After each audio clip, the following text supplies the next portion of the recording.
this is what's fascinating about our Earth. It doesn't matter whose history you're a part of. There are certain things like Orion and the Pleiades that will be present in every single culture in some way, form, or another. So it's that interconnection. But if you really want to know true knowledge, the best thing you can do is research the ancients, because they had much more knowledge and awareness than us, because they weren't propagated on, and they weren't subjected to the illusions that we are and the distractions that are a part of our current society. So there's so much truth in there.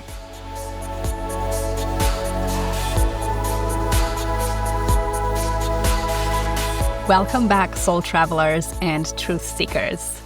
I have a well-known guest with me today, as we will be exploring colonies of the ancient civilization of Atlantis.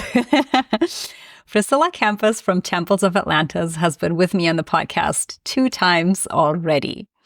Priscilla is an Atlantean high priestess of healing, golden light, and oracular vision, with strong ties to Atlantis, Egypt, Greece, and all things galactic. Her love of ancient civilizations and their wisdoms and magics has opened the gateway to understand the bridge between them and the great star nations of our universe. She's a teacher of all things Atlantean and seeks to restore the enduring love, light, and wisdom of golden Atlantis. Welcome back, Priscilla. It's always a pleasure to have you, and I'm excited to see where we are being guided today. Thank you so much. Always an honor. And for those of you that are familiar with Juliet's podcast, you know she's incredible at interviewing the conversation. So I'm looking forward to seeing what wants to come forward with your questions and with our energies. Thank you. Yeah, let's weave together. And, usually I don't really prepare much, and prepare in the sense of like plan ahead. But today, when I was tuning in before our conversation, Thoth came to me. And so he was very prominent to be wanting to speak and wanted to be brought forward. So for those of you who are not familiar with Thoth, he shows up in actually many different cultures with many different names, and also is super inclined with, I want to say, the setting up the Atlantean colonies, or almost like the template. So I'm curious to know, what is your relationship to him, and how has he shown up for you to be a guide, for you to explore Atlantean teachings? Thank you. He's one of my most beloved teachers. I would say he came forward to me somewhere around 2018, when I had just about a year and a half into my Atlantean studies. And he's just really encouraged me to seek the knowledge within. And that, of course, means like inner meditation and such, but then it's also reading a lot of books. I don't know how many people have a personal relationship with him, but he's pretty funny. And a lot of times he'll appear in his ibis form, which he's depicted in Egyptian pyramids and templates and such, or temples. But he'll drop these like golden eggs around me, and they're like large eggs, and they're just like, poosh, and they go all around me. He's like, incoming, incoming, incoming. And actually, I have this painting. Of course, it's just right here. Want to show it? That one of my friends made me of sacred geometry, and there he is. Love it. The other beloved segment. This piece is called "As Within, So Without, and As Above, So Below." But wow, kind of like his knowledge coming down through the Merkaba, igniting the flower of life, and really bringing it down into earth and into this incredible vortex that we weave together. So I find him very integral in my studies. To me, he's very kind, he's very loving. And you're right in what people don't understand is that he's much more than what we think of as an Egyptian god. To me, he's, at least on our earth, he's come in through Atlantis. His father, King Thoth, is another one of my beautiful guides, and really took me under his wing in the terms of Golden Atlantis when I was coming up into my high priestess and queendom. And Thoth is one of those, I call him Thoth as well. Thoth. He's one of those beings that spread the knowledge around the world. And so he's seen in all these different ways, but it's the same God. And what we should understand, at least my perspective, is that most mythologies around the world are actually based on real beings from Golden Atlantis that became so legendary that they were then weaved into myths. And as they go through different cultures, they pick up different names. But if you understand the signature, you will understand it's the same being delivering the information. And so if we think about the Mayas or the Incas, they talk about this white feathered being, a kind of like a white skinned being with a long white beard that brought in the knowledge of the motherland, or this, of what Atlantis was. And then he weaves it and weaves it and weaves it. And I think a lot of people that study both the Mayas and Egypt, you can see that there's very little differences between them and their legends and how they approach things. It's just the language that tweaks it. But I had a remarkable vision probably about 4 or 5 years ago. I'm a Reiki teacher many times over in different methods. And my students were giving me a healing as part of their practice. And what I saw was myself in my queen form post-Atlantis. Okay, so Atlantis had fell, and I lived in Kem, or Egypt at that time. But on the top of a Mayan pyramid, if we think of them as like step pyramids with that flat top, I saw this beautiful blue vortex open, and I popped through it. So I was in Egypt, but I just popped into the Mayas. I walked down the pyramid, and I was instructing, I guess, I don't know, my followers, my subjects, whatever we want to think about, on how to build this temple of the sun and the temple of the moon. And this is where this has to be. And this is where this has to be. And then I said, okay, you have that? All right, I'll be back. And I just went back up. I went back up the stairs, went back into the vortex, and poof, I was in Egypt. And I'm like, isn't that incredible when we see how similar those two cultures are? Of course, if you can portal travel in a matter of minutes, then it's going to have all these interlays. So it's really fun discovering those types of things. And that was before I read a lot of the books that I've read now that kind of also point to that. But yeah, Thoth is an amazing teacher, and he's going to come up over and over again. And I'm so glad that he wanted to make himself known, because also right now in New Age culture, there's a big pushback against Thoth. There's a lot of people that report that he's a traitor to Earth. And I've never experienced that. I've only experienced love and laughter and wisdom from him. And for the viewers, whenever you're in question about something, you're getting contradictory information, maybe from different people you follow or study with, it's always your heart and your soul's resonance that will know the truth. And it's really important that you stand in that integrity in your belief, and don't let other people warp it. Because I get mild threats on my Instagram account about how dare I teach about Atlantis or Thoth, or sometimes Archangel Michael. People get really mad about Archangel Michael. And I just can't relate. I can't relate to that fear and that channeling, whoever made that initial channeling, and then it spread out.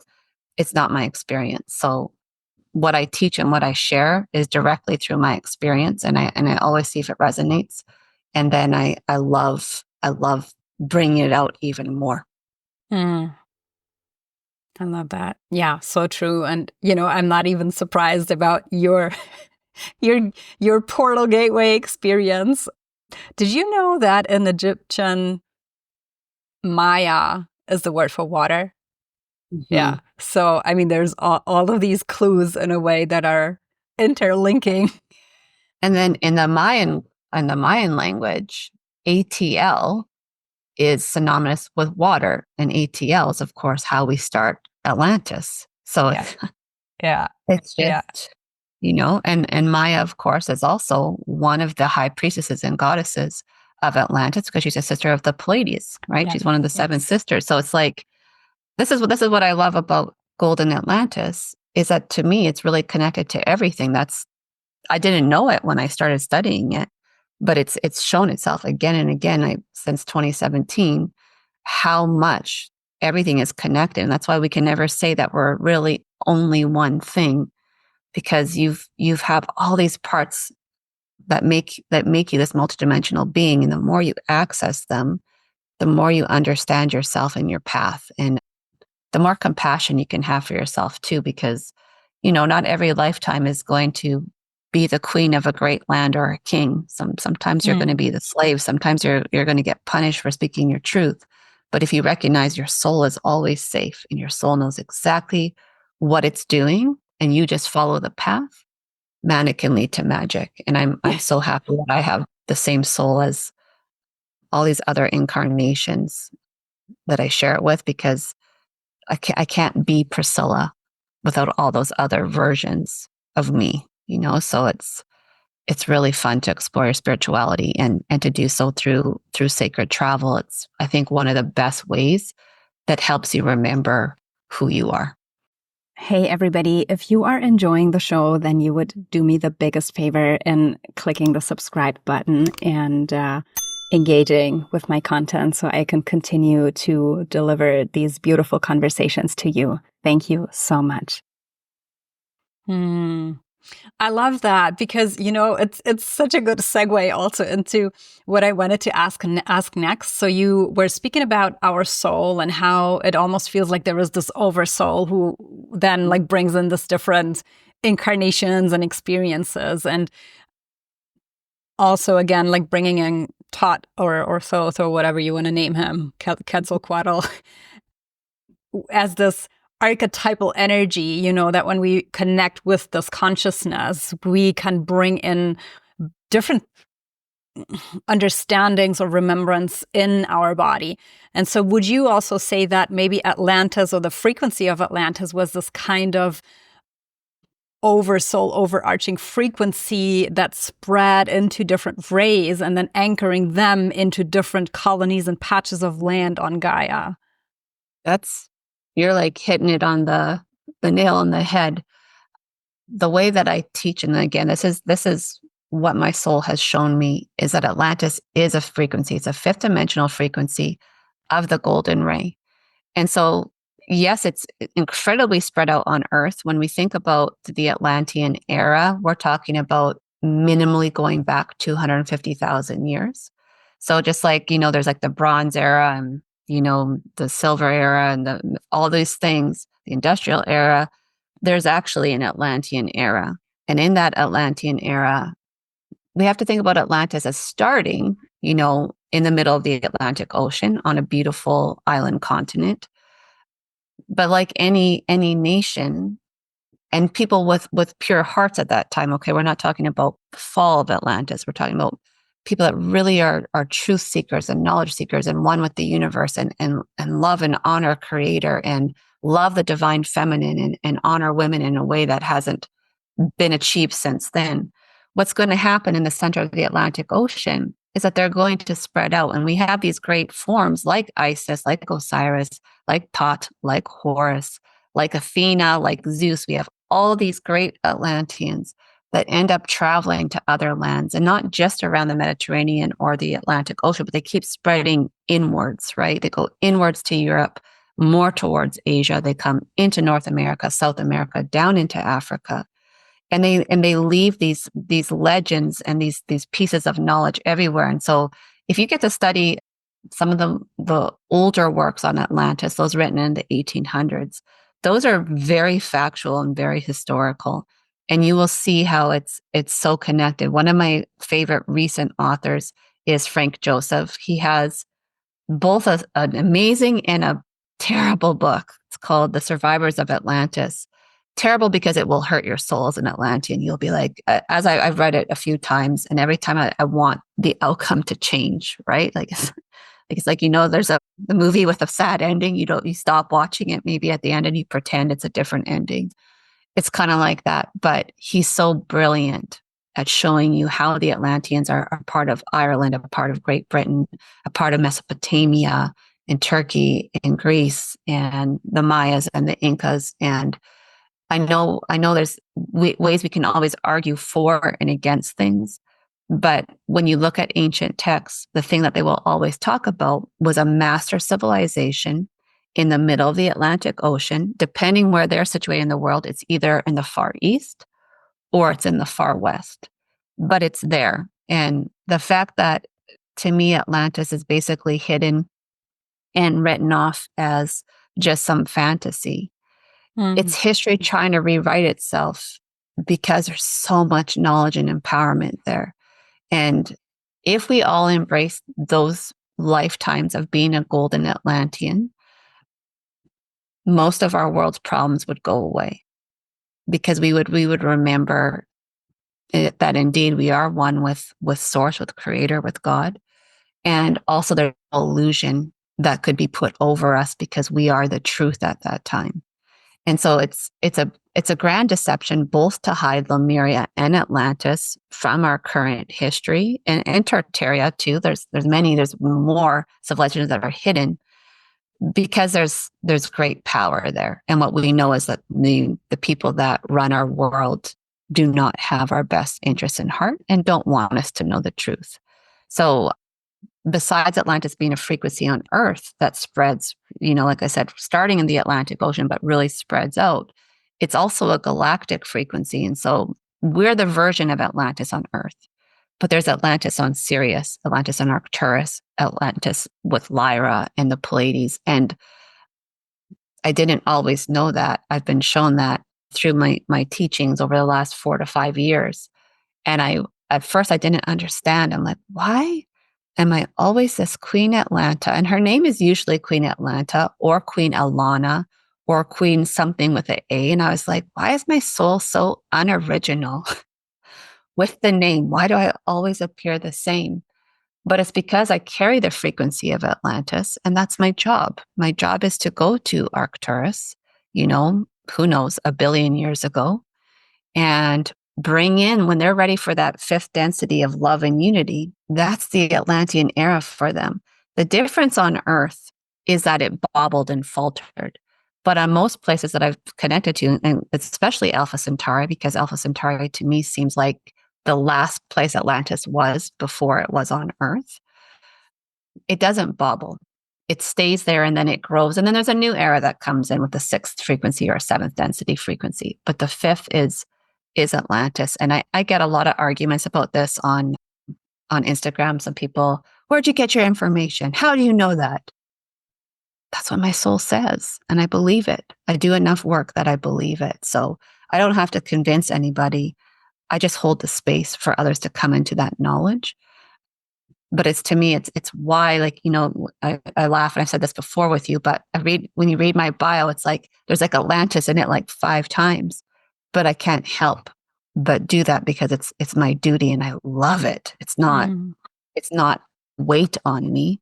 It's the joy of my life. And just a quick little story. When I was in Egypt in 2023, we were behind the Sphinx, close to I think to the second pyramid. And there's these beautiful large black slabs there. And we were laying on them and doing some energy work. And what I saw was, and very, very quickly, I saw my last lifetime as Queen Atlanta in Golden Atlantis, which would have bled into Kim. And then I saw all the lifetimes in between her and me as Priscilla. And I understood where this part of me feeling like a failure comes from, in that all those versions of me got punished for doing exactly what I'm doing right now, just teaching about Golden Atlantis. And all those versions of me, they weren't able to bring the teachings out in a way that was free.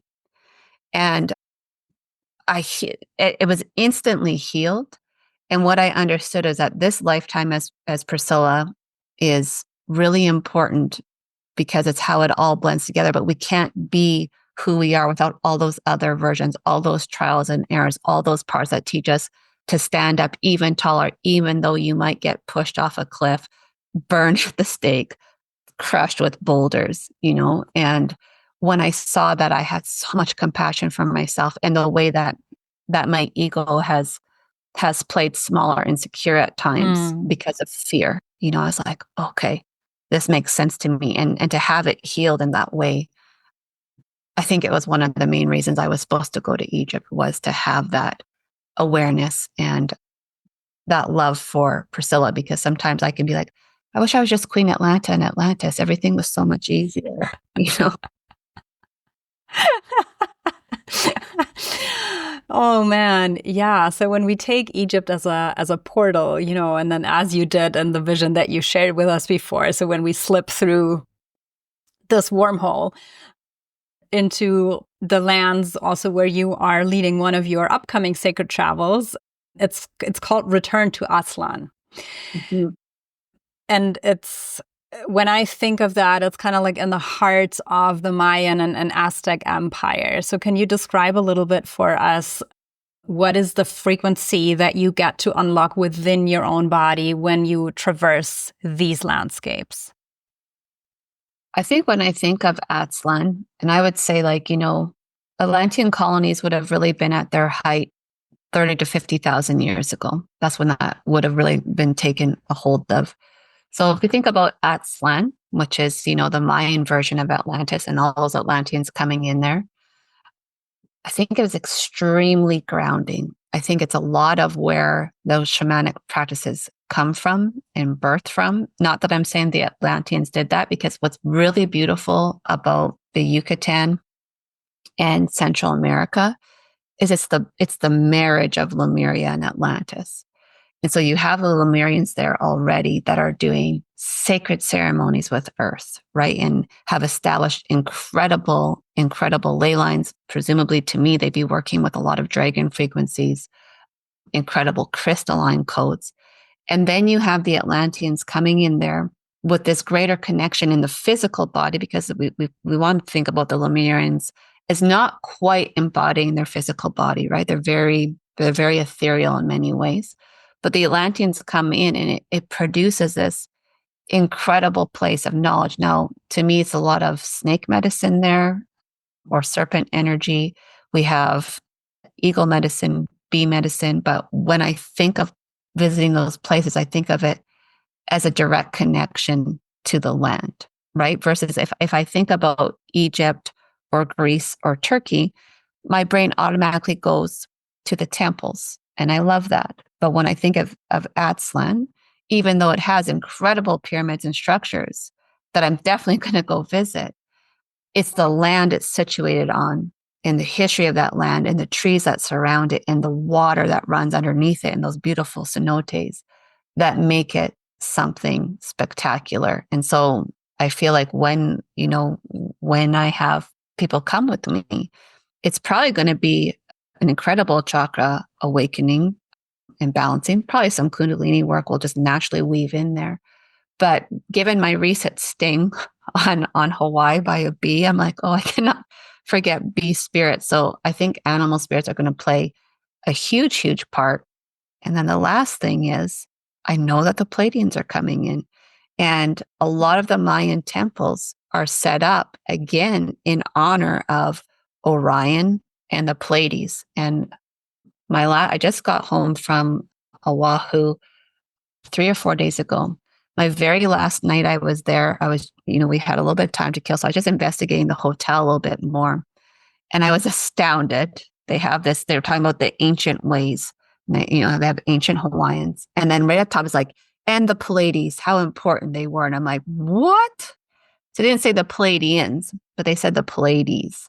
And I mean, this is what's fascinating about our Earth. It doesn't matter whose history you're a part of. There are certain things like Orion and the Pleiades that will be present in every single culture in some way or form or another. So it's that interconnection. But if you really want to know true knowledge, the best thing you can do is research the ancients, because they had much more knowledge and awareness than us, because they weren't propagated on, and they weren't subjected to the illusions that we are, and the distractions that are a part of our current society. So there's so much truth in there. And Aztlan, and this is just my upcoming retreat is in the Tulum area. We're going to cover 4 temples, 4 pyramids: Ekbalim, Koba, Tulum, and Chichen Itza. that's just scratching the surface, right? Like Mexico itself is full of incredible temples and pyramids. But as you come down into like Belize and Guatemala and even El Salvador and Honduras, you get more and more of these codes. And it just takes time to discover them all. We can't. I was going to do a tour a couple of years ago of 4 countries in 17 days. And it didn't work out. There's the different reasons why it didn't work out. But looking at it, I was like, there's no way I can do that to people. There is no way I can take them to like 11 different pyramids in one trip without blowing out something. Like, it's like, well, you need to have some solid grounding practices in place, but I wouldn't say that you cannot do that. You can absolutely. I mean, and you can do that for sure. Yes. I have a sister like yourself. I'm very privileged that Julia is a part of my Atlantean Priestess Collective and teaching it this over the coming year. I have a sister that was in Guatemala last year, and she does incredible practices. And not only did her appendix burst while she was in Guatemala, but she ended up having incredible feminine pain within her womb space throughout most of that time. And it's like, and she's like, Priscilla, this is all Atlantis. She's like, this is so Atlantean. What's happening? I'm like, yeah, because where she was actually a part of the sacral chakra. Mm-hmm. And the codes were so strong. So I think I'm just going to do it layer by layer. Let's see what's going on in Tulum first. Let's ground. Let's open ourselves up into those frequencies. And then next year in 2026, I'm going to lead another tour going into Guatemala, which would be with Lake Atitlan and Tikal. And then let's see what that frequency is like. And then maybe we'll conquer Belize after that, but yeah, step by step by step. I love that. And I just want to weave in, because you scratched on it, and we're not going to go in super big detail, but just for anybody listening or watching. So when you look at a pyramid, usually it's part of a bigger network of pyramids. And just as in Egypt, there is all the temples and the pyramids, they are connected, like forming this, Kundalini serpent and the energy rising through what you can say is a chakra system. The same is mirrored also in and throughout Mexico. And so some of these pyramids, as Priscilla was mentioning, are anchoring or are holding the template for certain energy currents that are also stored and can be unleashed in our chakras. I want to go. They will. They will. And I want to touch a little bit more, if you allow us to go there, on your personal initiation with the bees that you just experienced, because I feel it's also, such like these things happen on a very physical and in this case even like painful level. And okay, yes, you could go about it. It was just something that happened. But then when you dig a little deeper, and also with the template that you're holding, and that, oh, this is where you're coming from, this is where you're going to, there is a deeper message that's there. Yeah. So what would you want to share about that? Thank you. I hope that most of us on the spiritual path understand that anything that happens in the 3D and the physical is because you asked for it from spirit. I know that people are like, that's not true. It's true. It's true. So in Oahu on this beautiful beach, I think it was Waimanalo Beach, I think it was. And I had just finished recording. I had just finished literally recording for the Atlantean Priestess Collective as an invitation. I just turned off my camera and bam, I stepped on a bee. And the bee was dead, by the way. This is the only way I've ever gotten stung, is by me stepping or squashing one accidentally. No bee or wasp has ever attacked me, but I am extremely allergic. So when I stepped on it, I was like, oh my Lord, like the pain was incredible, probably the worst thing I've ever had. And my parents were not too far, because my children, my husband were in the water. They couldn't see. My parents weren't too far from where I was. I was calling them. I'm like, come. My dad pulled it out for me right away. And immediately I was like, A, I have to go into the ocean. I got to start bringing this thing out. Yeah. And B, what's the purpose? What's the purpose? So I spent about 5 days processing that. And a couple gems that I got, and it was this really, I kept listening. Actually, I was meditating with bee humming, bee buzzing after Mm. that. What kind of medicine wanted to come through. And one thing that I saw was at the end of Queen Atlanta's life, which is a very long life. I always say it's about 30,000 years on the planet. At the end of her life, when she was getting carried to her funeral pyre, it was by bees. It was by thousands or hundreds of thousands of bees, and they all like bzzz, like this and lifted her up and brought her to the ocean. And that was really incredible to see that how peaceful my passing was, how honored it was. But yes, it was honored by people, and I'm very grateful. But I had no idea it was honored by the animal kingdom. And then, my body went out into, I'm assuming it was the Mediterranean or the Atlantic Ocean, because that's what would have been my wishes. And it was set on fire, and I felt good about that. Now, when my soul was lifting, regardless, it was full of this gold energy. And then this very large queen bee, very, very large queen bee, came and tapped me in the third eye. And she's like, a queen always recognizes another queen. Mm. And then I don't know what she wanted to tell me, because I think that's part of me integrating that medicine. But for me in that moment, it was so profound and so beautiful that I was crying. And then, as you know, Julie and I have now a little Instagram group for the Atlantean Priestess Collective in it. And one of my sisters was like, Priscilla, did you know that in Koba, it's the pyramid made in honor of the bees? And I'm like, I did know that, but I hadn't put it together. And so she sent a recording of her singing there and doing toning there.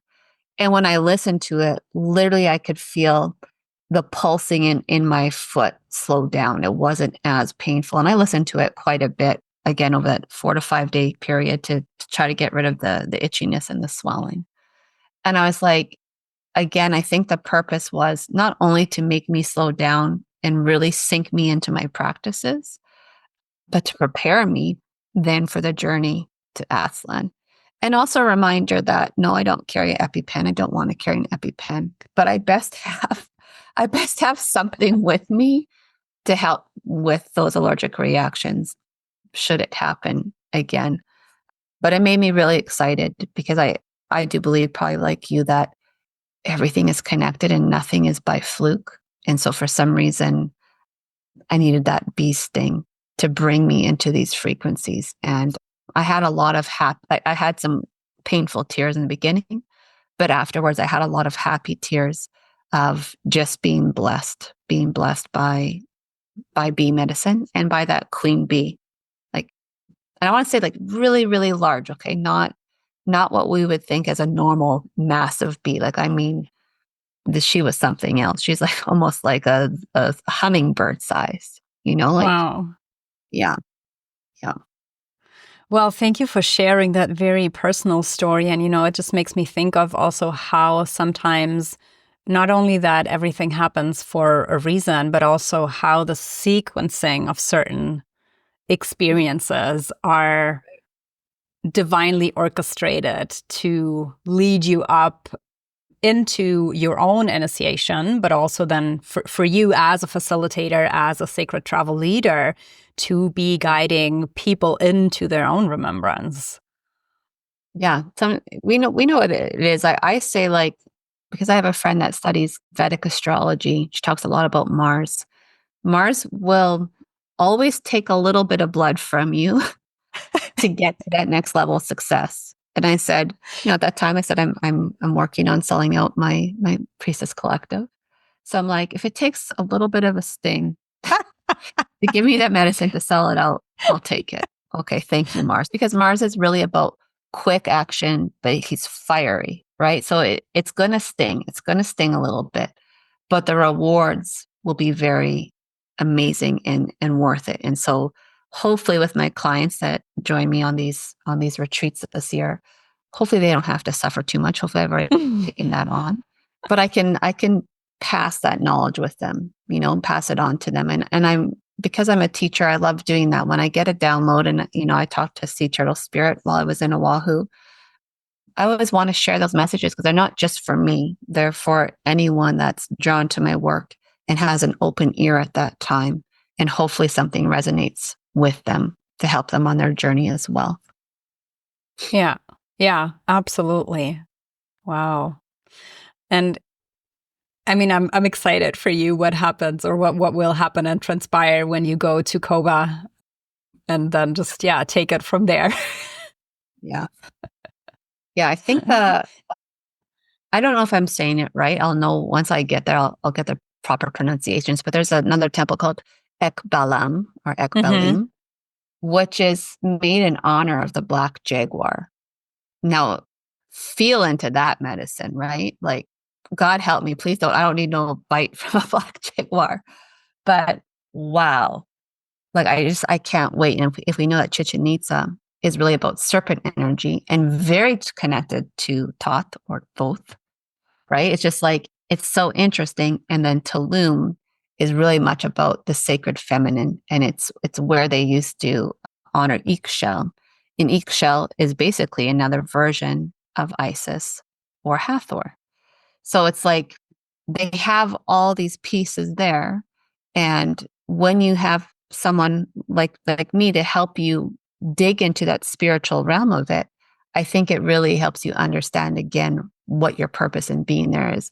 You can visit, of course, as an ordinary tourist, and you'll get the tourist view of the culture and history, which I still like. I always like to listen to what it is, but usually that view is about 4,000 to 5,000 years old. The biggest medicine goes back 20, 30, 40, 50,000 years old.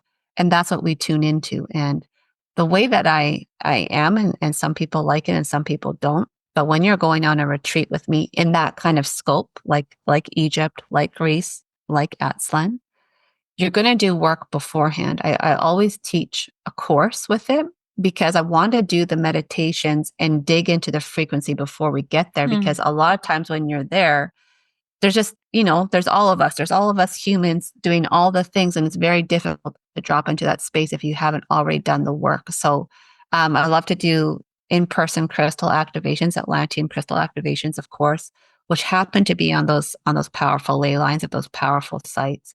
And then it's like it reawakens you to that moment that we had 2 months prior when we visited Koba by astral travel, right? So it's like this connection, but I'm a retreat because I'm a teacher, not because it's just, oh yeah, I'm going to go on vacation. No. I'm trying to show you what the Atlantean frequency is and why it's still relevant and what we can do with it. Because I have a lifetime in the Mayas. Her name is Queen Amatea of the Mayan order. So it's obviously the same soul. Post Queen Atlanta, she's very aware of Queen Atlanta's knowledge, but she's very different than Queen Atlanta. Because now this I would say this would be about, I would put this lifetime about 12 to 15,000 years ago. And the Mayas, so the fall of Atlantis hasn't quite happened, but it's different, right? It's different in how things are sitting.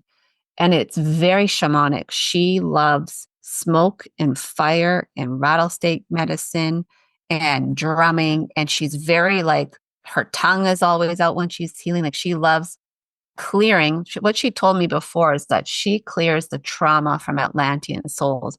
And she doesn't do it in a beautiful crystal way that Queen Atlantis. She does it in a very earth, kind of like a earth witch way. And she's very interesting in how she shows that to me. And I love her all the same, right? She's a different frequency than Queen Atlanta, but she's got her own power, and I'm grateful for those memories. Do you work with her when you go into preparation for the retreat that's coming up? I work with her through a skull. I have a beautiful crystal skull. She's not unpacked yet from my journey. She does come with me. Anytime I go to Mexico, the Mayas, Lemuria, she comes with me because she has that frequency, and she's the one that showed me that. She will absolutely be coming There's no way I would ever leave her at home to go to the Tulum area. And it's like if for those of you that work with crystal skulls, or maybe you haven't started your journey just yet, a crystal skull is really a symbol of the sacred knowledge that we all have, but different crystal skulls are a part of different frequencies or different lifetimes. And so her being a part of that lifetime means, again, I can read books and I love reading books. I can do all the outside work I want, or I can lay down and meditate with her at the crown of my head and make that connection between my third eye and her third eye and get incredible, incredible downloads. So crystals for me are my most sacred friends and tools. They're the ones that always show me the greater knowledge within and help pull it out in really beautiful ways. And before I left Oahu, again, on my last day, I gave myself a Lemurian crystal healing on the beach. And then I went and took a swim after that just to like kind of harmonize everything. And it was so, so blissful. And I don't have any embarrassment. I'm sure there's people walking by and like, what is this woman doing? So I always put one on my third eye, one on my heart, hold them in my palms. I had one on my root chakra, and then I had a few around my crown.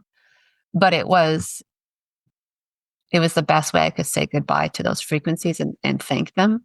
And I bought a lot of new Lemurians while I was on the island. And I just feel like it's one of the reasons I had to go there, right? I didn't look for it. I just stumbled upon, literally it's called Lemuria Crystal Shop. And I was like, hello. I'm like, we went to this parking lot. We were in the North Shore looking for sea turtles.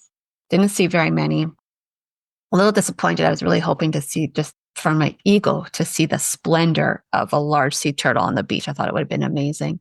We were going for supper before we go back to the Waikiki side. And as soon as we were in the parking lot, boom, I spotted it. I'm like, Lemuria Crystal Shop? I'm like, because I hadn't seen barely anyone talk about Lemuria on the island. It's forgotten. And so boom, I beelined in there.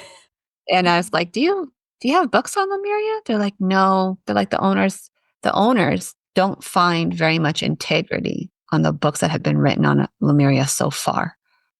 Well, that's fascinating. I like these owners already, right? And then their Lemurian section for crystals had so many that I don't have. So I was like, this is going to be an expensive visit. I'm like, what time are you open until? They're like 6, and it was 4 at that time. And I said, okay, I need to go for supper. I'm like, for sure you're open till 6. I said, yeah. I said, okay, I'm going to go eat. I'm going to like ground myself so I don't get too carried away. And then I'm going to come back and I'm going to make some purchases. And incredible friends that I will continue to work with. And by the way, I bought a travel case for them. They will be coming with me everywhere I go, not just Lemuria sites, but also Atlantean sites, because they are incredible. And again, spirit guided me there.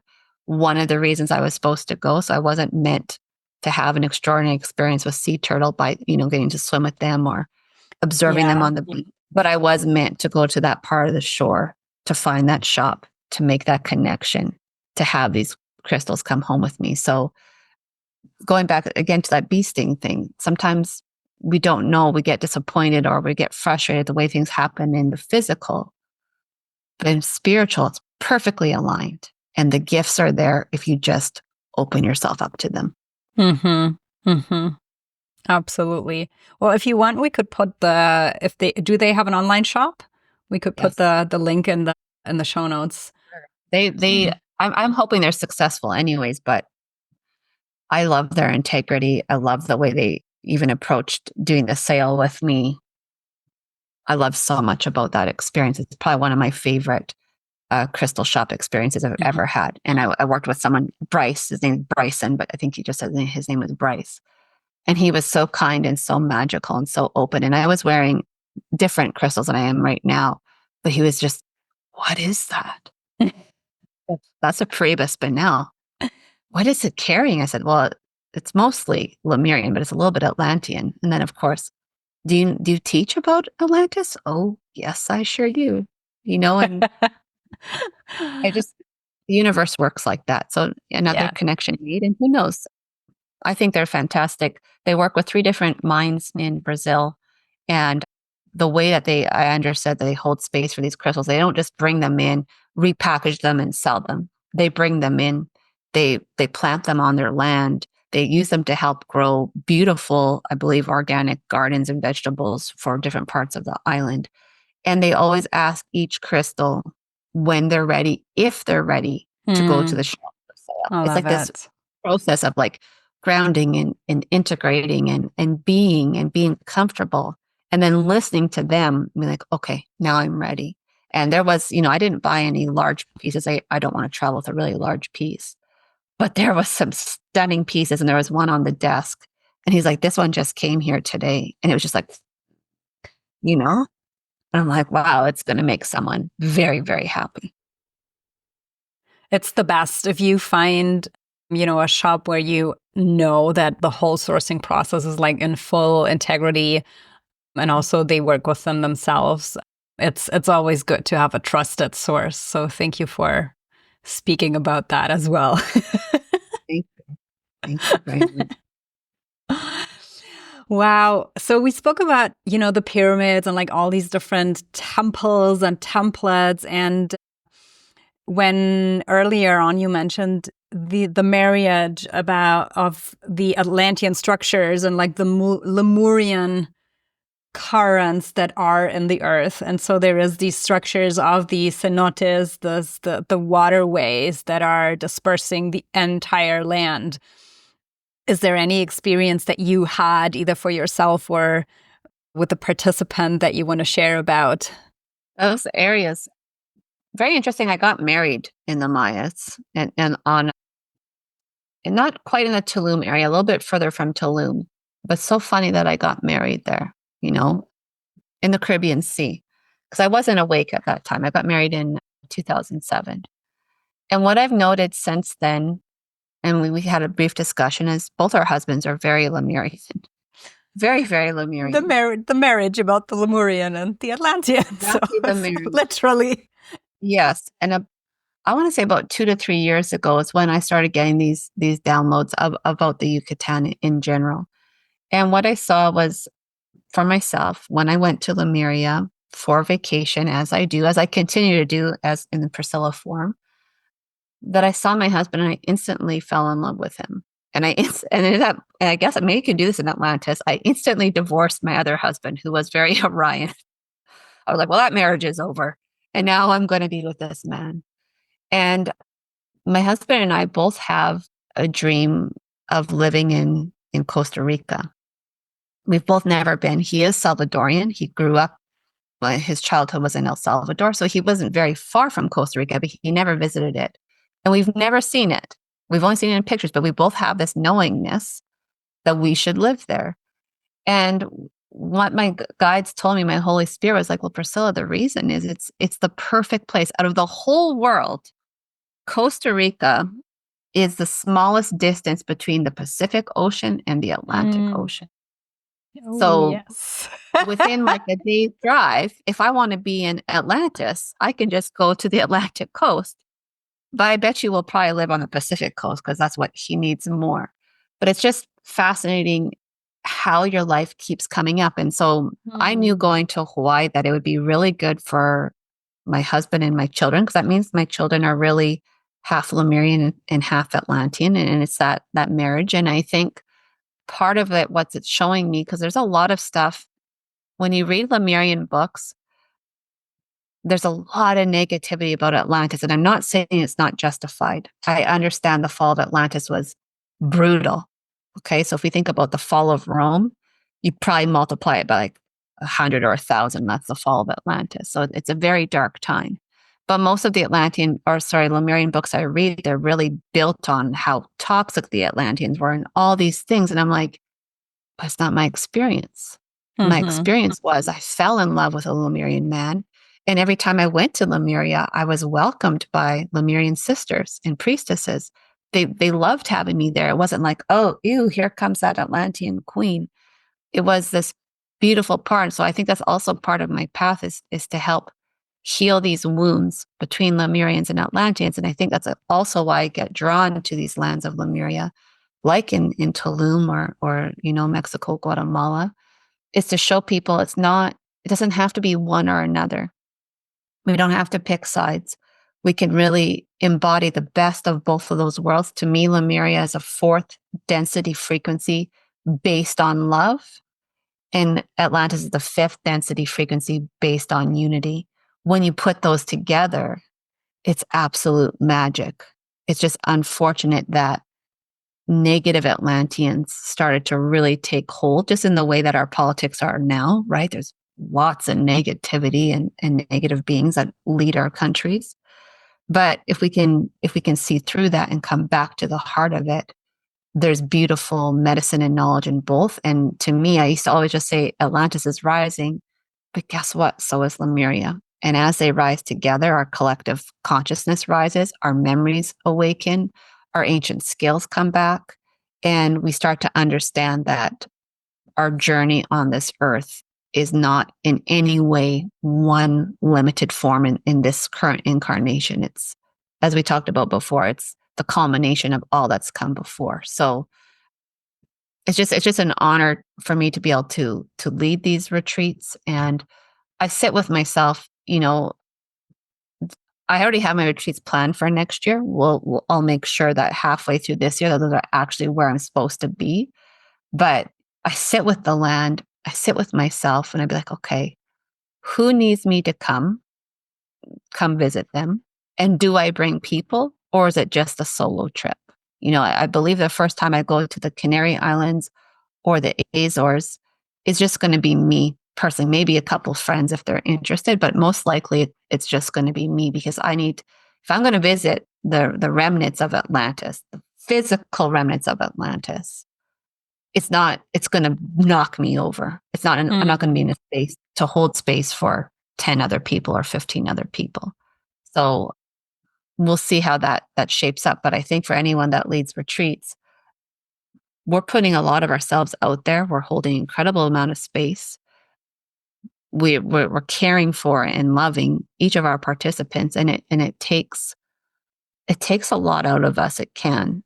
When I had my retreat in Egypt, which is more of a pilgrimage, I only had 3 people come, and I thought at first, I was like, well, that's a failure, Priscilla. You didn't sell this out.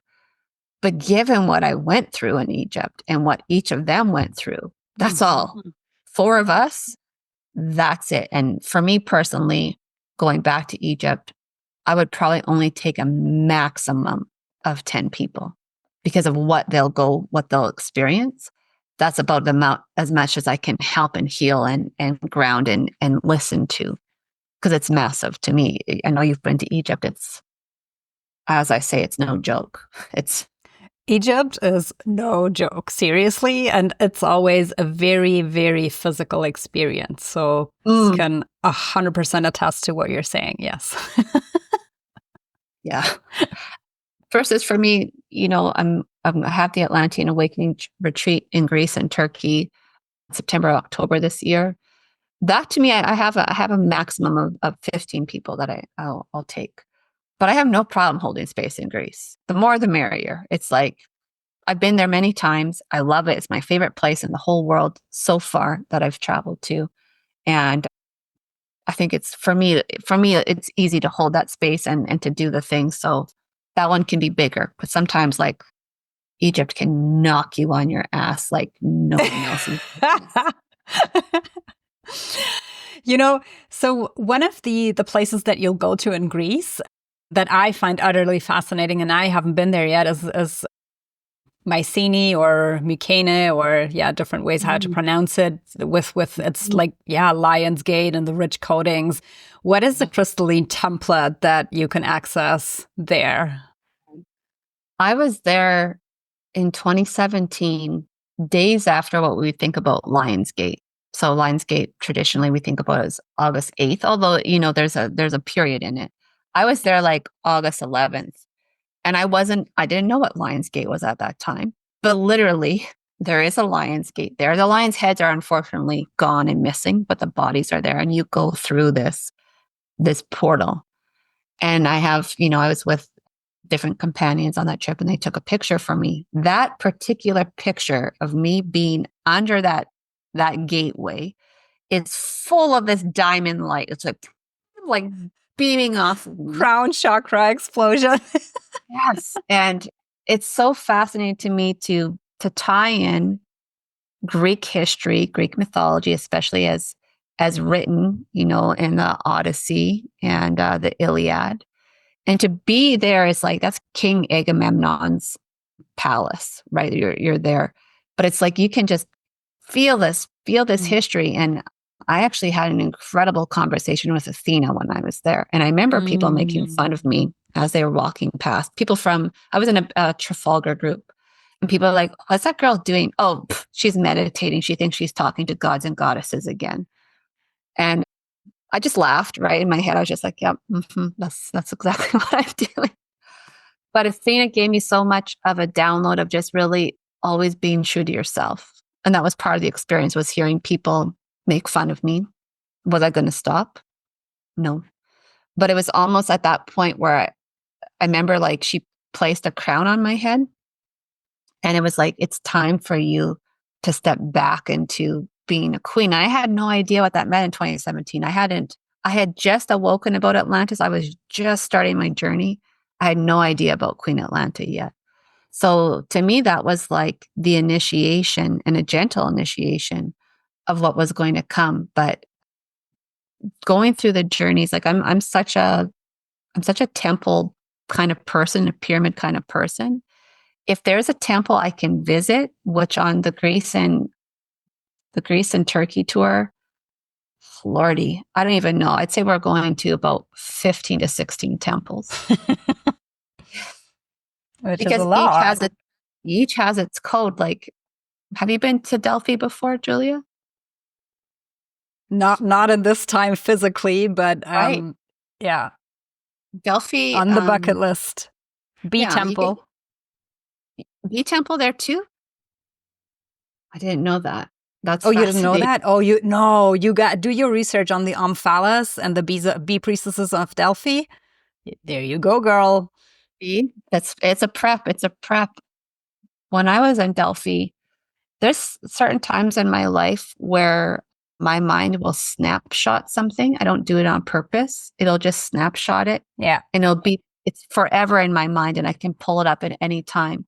And I had a moment in Delphi where I was meditating. I sat at the edge of, so it's like this little path you go up onto the mountain, and I sat there. My legs were hanging over, and I was just looking down at the remnants of the ruins.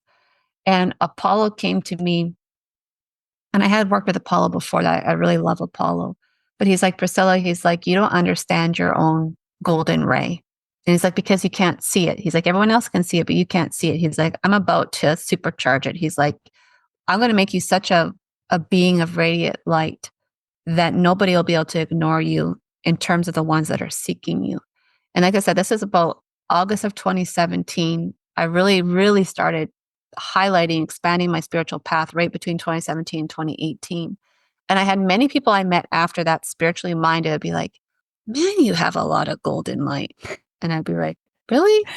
I'm like, oh, that's Apollo, but that's my joy. And like, you get to, if you take the time when you're at all these sites, and I've visited almost all of them that are on my itinerary now. I've visited probably 80% of them. Being in Poseidon's temple on Cape Sunion, which looks over the Aegean Sea, which again is very based in history between Troy and Greece, right? It's a very, very well-known part. I can tell everything my soul has done in these points. And when I'm at Cape Sunion, and I think last time we had an interview, you had Cape Sunion. I had it in the background, yeah. Yeah, and I was like, oh, that's my peace. When being at that temple, you just see the beautiful blue waters of the sea. And and it's really hot and dry there. It's like really, really hot. Like I've been there, it's been like 45 degrees in that spot. But it's so incredible what each one pulls you into, like the Athena's temple in Athens is very busy, and I can feel the markets, and I can smell the cooked meat of the path. I can smell the lamb, and I can hear people bartering and selling. But in Cape Sunion with Poseidon, it's just you and the sea. With Apollo, you're up here on this mountain, It's you and Apollo and the sun peeking through the clouds. When I'm with Aphrodite, it's something different. So this is what I love about Greece and Turkey in general. And I know there's definitely temples in Italy and Lebanon. There's temples everywhere. But those ones really have the heart of them. And in Turkey in particular, they're some of the most well-preserved temples. It's where I really got to know Artemis was in Turkey, Ephesus. And it's changed me. And I would never take people to a space that to me isn't sacred. The reason I go is that if I've had these experiences here, then what will be available for you? And I've had life-changing experiences at some of these places in the best of ways. So it just becomes my joy. Again, I'm going to teach it. I'm going to teach it beforehand when we do the Greece and Turkey tour. I'm teaching it. I haven't decided yet. It's either a 10-week or a 12-week course. And it's going to introduce you to each of the Greek pantheon that we'll be visiting when we're on these sacred lands. And it's going to show you how they're a part of Atlantis. So that's really important to me. Okay. Who is Zeus really? Zeus is a great king of Atlantis. He's not without ego. If you ever work with Zeus, you know he has ego. He's really funny, but he's very full of himself. And that's okay. He's very confident. He can help you with your own confidence. But I want you to get to know Zeus as an Atlantean before we see Zeus in Olympia or Zeus in Athens, before we see his temples. I want you to have that base and that understanding so that when we get there, again, you can just receive the codes and not be in deep meditation trying to figure out who is this guy. So it's what I love doing. There's going to be a lot of parts in Turkey I haven't been to before. There's at least 5 to 6 temples. We are going to Troy, to the original site of where Troy used to be. Yeah. I just watched the Troy movie again a couple months ago, probably 2 months ago. I can't wait. I laugh at myself. Within 3 minutes of watching that movie, my soul was so happy. I felt like a 3-year-old again watching something on ancient Greece. I laugh. I'm like, my soul never changes. That is my home. And if you ever watch the Troy movie, for anyone, what looks really interesting, and I don't know I can't say it's correct, right? I don't have that memory right now. But the temples that they show in Troy and the palaces are a blend, I can tell, of Greek, Egyptian, and Mesopotamian cultures. That's what, because the temples are not like the statues. That's not how a Greek would make that statue, but it's something like it. I'm like, how fascinating. It makes me want to see Troy even more. I cannot wait to do it. So it's going to be part of the homework for anyone that's coming with me. Make sure you watch that movie. Just, you don't have to believe all of it. You don't have to dive into it, but watch it so you understand. It's the dresses and the robes and the headpieces, and the columns. My home is columns and pyramids. It's not square boxes that I live in now, and it's not jungles. It's not the jungles and the huts of Lemuria. Those are beautiful. But that's not my home. My home is very palatial. It's very Atlantean. It's very white and gold, and it's soothing for my soul, and it's exciting for my soul. So yeah, that's the traveler in me, right? I mean, most of us that love traveling, it's a chance to discover something about yourself once again. I can feel the excitement stir on me too. And I'm totally the same. I was like, yeah, that kid that got so excited about everything and anything ancient civilizations. We're similar. Very similar. I love that. So, it was scratching the surface, but I want to leave the rest to the full integrity of you teaching this to the people that you lead on this trip. And I really, really cherish the way how you lead people into this experience, because I also know that there's a lot of, facilitators out there, and there's no judgment. You find the one that really references and resonates with you, but I can say that Priscilla really does that in full authenticity and integrity. And I really like the way that you are also, again, like the marriage of, the logos, and at the same time, it's this passion, the eros that you're bringing to that. So again, both the Lemurian and the Atlantean. Thank you very much. And I'll just reiterate that too. I'm not for everybody. If you don't want to do the work, And that's good. yeah, if you don't want to do the work, I'm not the person for you, because it's going to overwhelm you. And sometimes just being in my frequency can overwhelm people. But the people that I'm for, it's like unlocking something sacred within you, unlocking something ancient within you. And then it's incredible. I love watching my students, what they do with the knowledge I've shared with them, or with the knowledge that's been reawoken within them. That's the part of being a teacher that I love. I've been a teacher since I was 18. I was a dance teacher for 20 plus years. So I always have this pride in seeing my students develop and grow and really expand into their own, and take things that I've brought forward to them and make it their own. That's so important. We don't need 100 Priscillas. We need one Priscilla, and then one of this person, one of this person, and one of this person. So if you're drawn to it, I encourage you definitely to check out my website, templesofatlantis.ca. Under retreats tab, you'll see both the Return to Aztlan and the Atlantean Awakening in Greece and Turkey. And then you'll see projected dates for Guatemala and for Egypt for 2026. But I'm a mother to two very busy, very talented daughters. They're taking me around the world too with what their pursuits and their passions are. So I have to balance it out. So 2 retreats for me is enough per year so far, maybe until they graduate, and then I can expand a little bit more. Yeah. Yeah. Well, I'll definitely try to catch you when you come closer to Europe. So that'll be fun. Thank you. Honor. And please also, everybody, check out Priscilla has created this brand new, it's not even a program, it's a community, it's a space for your own remembrance dedicated to awakening and embodying your inner Atlantean priestess. I am honored to be part of this alongside 12 other sisters and priestesses. So please check that out as well. It's going to be extremely potent and also important at this time, I feel, to step into our power and recognize that as the catalyst for growth and awakening. Great. Thank you. Atlantean Priestess Collective, not just about being your Atlantean priestess. We're definitely going to tune into our lifetimes in Avalon, in Egypt, in Lemuria, in Arcturus, and the Pleiades, and Lyra. As we said, it's always a marriage of the galactics. All the threads.